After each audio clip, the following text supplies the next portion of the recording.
Bună seara! Bună seara! Care este talentul dumneavoastră? Suntem păstrătoarea folclorului adevărat și a doinei vechi românești care este pe cale de dispariție. Stai, hare bătrânească,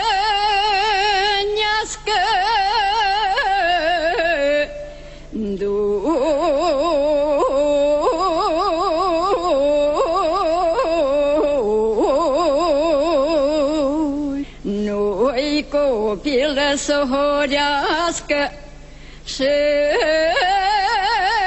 îngruma să o învârtească.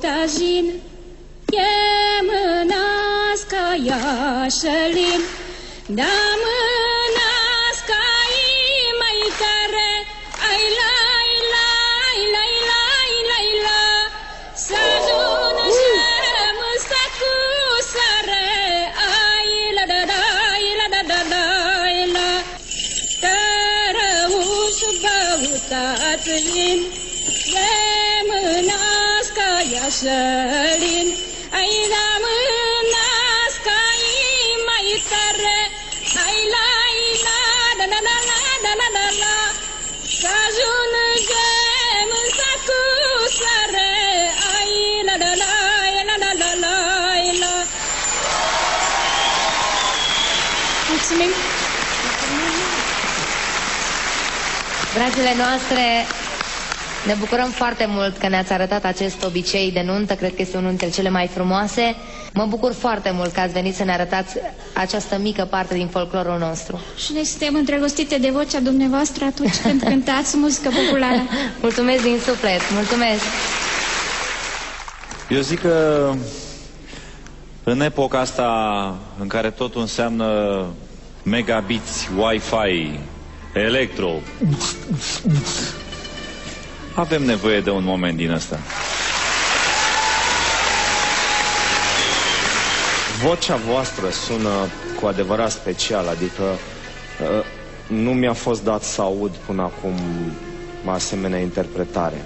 Ceea ce arată că, uite, mi-e străină latura asta și e păcat și vreau să vă mulțumesc că mi-ați făcut-o cunoscută.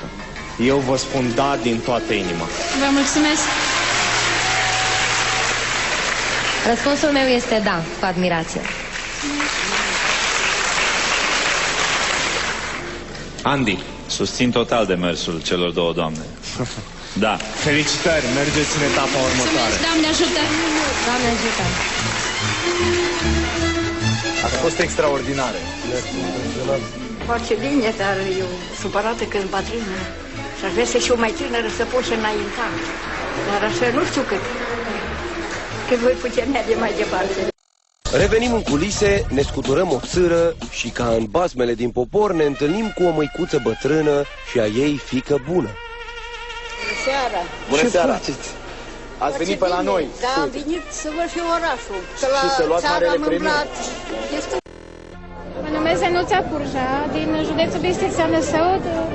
Am 43 de ani și am venit însoțită la acest concurs de rapsodul popular Teodora Purja, care este mama mea. Am venit aici pentru ca să cânt o doină bătrânească, ca să nu uite tineretul de-amu, că cum am fost noi bătrâni, cum am horit eu la sășere, la sapă și eu nu vreau să le urc, că mi-e drag să le au deja alții. Noi vă mulțumim că ați venit, vă așteptăm pe scenă și vă ținem pumni. Haideți!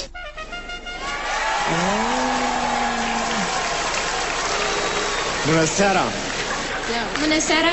Care este talentul dumneavoastră?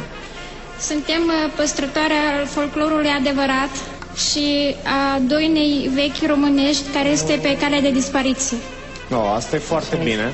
Avem nevoie de așa ceva. E foarte bine că se păstrează, sper că nu e foarte bine că e doina pe cale de dispariție. Da, că se păstrează. E foarte, foarte bine ceea ce faceți. Și am să vă rog, înainte să trecem mai departe, să ne spuneți puțin Ce este cu costumele? Deci eu mă îmbrac în costum dacic, așa cum este și mama mea îmbrăcat acum. Ce vechime are costumul? Peste 100 de ani. Wow! Îți dai seama? Bun, și în această seară... În această seară am venit cu fragment din obicei de nuntă și cu horile vechi cu noduri. Hora cu noduri este un stil de interpretare foarte vechi, vine de pe vremea iobăgiei, când biciul asupritorului cădeau iobagilor pe spate, iobagii nu igneau, ci cântau și durerea în cântec se transforma în noduri. Am văzut că acest stil se pierde și de când am început să cânt, am urmărit întotdeauna să aduc în atenție acest folclor vechi, străvechi, care a intrat anul acesta în patrimoniul UNESCO. Este o valoare a românilor și este păcat să se piardă.